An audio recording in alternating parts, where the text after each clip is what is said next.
欢迎收看《家国纵横》，我是康凯。踏入2021年的第一天，首先代表本台的同仁祝贺各位观众身体健康，新年进步。新冠疫苗呢已经分批运达本国，也在各省为首批的群体来接种。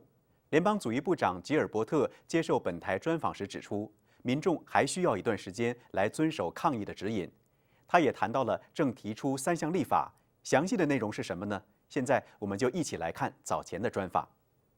In regards to the COVID-19 emergency funding program, can you just provide us some information and insights about the program? Like, what is it all about? Thank you very much for having me on your show today. What we did when the pandemic hit, beyond some of the economy-wide measures that the government has put in place, for example, access to liquidity for company or organizations, the wage subsidy, in the heritage sector, so arts, culture,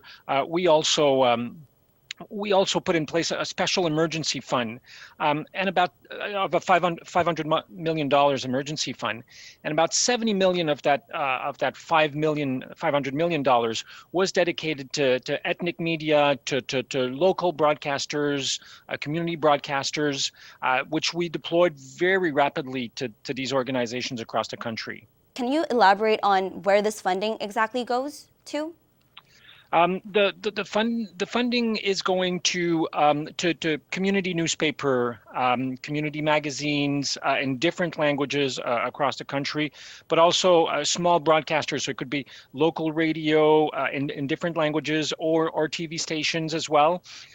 We funded over 1,000 of these organizations across the country to help them deal with the pandemic. There was also a special advertisement campaign that was launched to help people understand better understand COVID-19. It was done in 9 different languages to be able to reach people not just in French or English. Do you mind elaborating on how you're going to help the ethno-cultural communities for this program? Yes.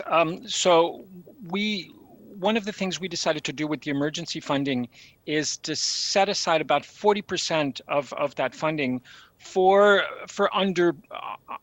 underserved organizations and communities. So communities that usually don't get the same level of support from the federal government, people in some cases we've never supported before.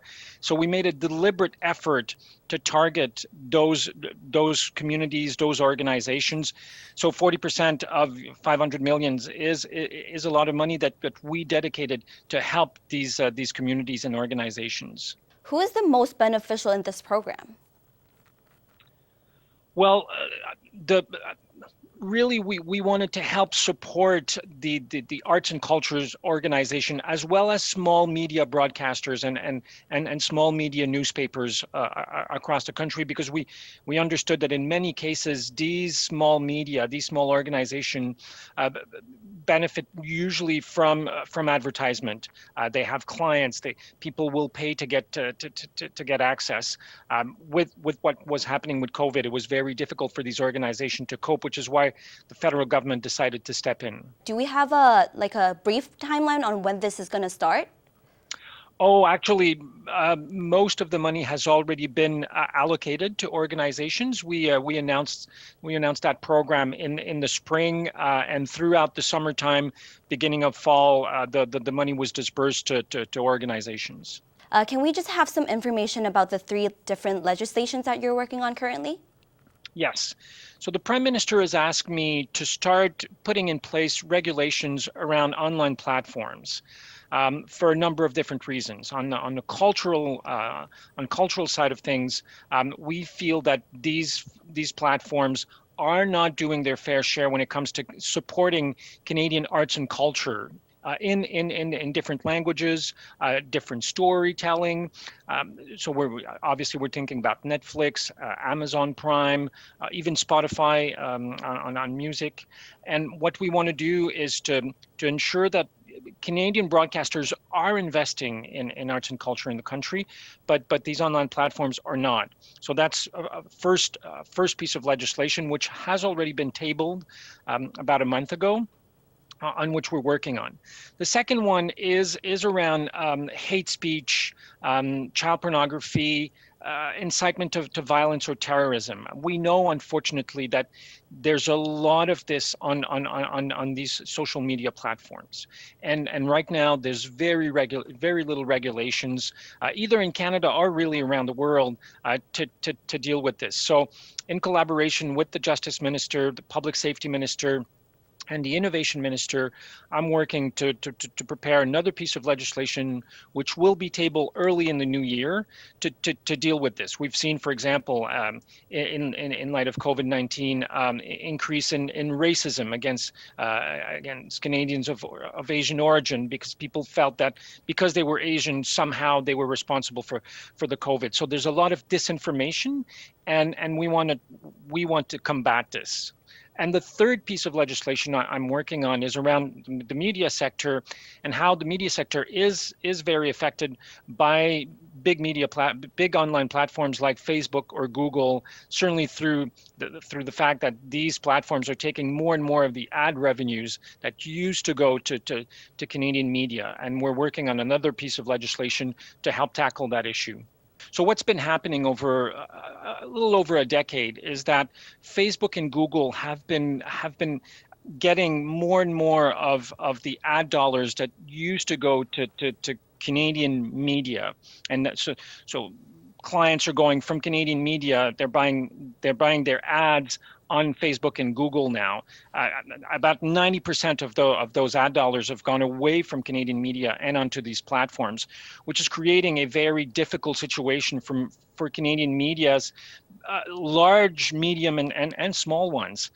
So what we want to do, and we're working with France and Australia and Germany, we want to introduce some legislation that would ensure that Facebook and Google compensate Canadian media for the use of their content, that there is a fair system put in place on publicity, and that we can find a way to better support our Canadian media. If we look at broadcasters like big ones in Canada, CBC, CTV, Shaw, and others, these broadcasters have regulatory obligations under Canadian laws, spending obligations in Canadian cultural services, in news services. But the online platforms like Netflix or Amazon Prime or Disney Plus don't have the same regulatory obligations because they're international companies. So the reform of the Broadcasting Act that I've tabled, the bill that I've tabled, will ensure that Canadian laws and regulations do apply to these online broadcasters as well, so that they can too invest in Canadian culture, in ethno-Canadian cultural and arts content, in Canadian and ethno-Canadians artists across the country, just like Canadian broadcasters are doing. You did mention about how there's been a lot of hate comments online, and you did say that we're going to implement some social media regulations. Can you just elaborate on what kind of regulations you're planning on to implement? Well, yes, absolutely. Right now, we don't know which criteria these platforms will use to decide to take down hateful or violent content from their platform. There's no transparency from one platform to another, so we want to standardize this. We want the criteria to be known. We want things to be transparent. What is taken down? When is it taken down? How fast is it taken down? And in fact, in some cases, there's lots of good things that are being taken down, but because of certain keywords that the algorithms of these platforms are using, if someone writes something about Black Lives Matters or Asian racism, the algorithm could simply decide to put it down, even if it was something to inform the population. So we want to put in place an appeal mechanism so that if good things are being taken down by platforms, it can be put back up again. But obviously, we want bad things to be taken down and taken down quickly. We're working also with a number of countries to do that, because as we know, these platforms are international, so there needs to be an international action to this. So we've started working with other countries so we can work together on this issue. New Year's is around the corner, but due to like COVID-19, our plans are really different from what we expected for. So for ethnic groups that really desire to have, family gatherings and, big family celebrations at the end of the year, what advice do you have for these families to stay safe during the holiday season while also keeping the holiday spirit? Yes, this has been a very unusual year, and unfortunately, the holidays are also going to be very unusual. And it's. I understand that it's not easy. We want to go and see our loved ones. We would like to gather with our families and friends to celebrate the holidays. And now that we know that the vaccine is coming, people are going to start being vaccinated in Canada. We were one of the first countries in the world to be able to do that. But unfortunately, we still have to comply with public health authorities' guidelines. We can't gather. So think of new ways of staying in contact with your loved ones. I mean, obviously, we've seen how the use of technology can help, and I've had Zoom calls for family gatherings or for birthdays. We can think of online games we can play together at the same time, even if we're not together, but still finding ways to stay connected. And we'll have to do that for just a little while longer until we can bring we can have a handle on the pandemic. Thank you for your time, Minister. Thank you. Shinknin Kwaile, Sumnin Failok. Thank you, Minister. Thank you very much. Thank you for your time. Happy holidays.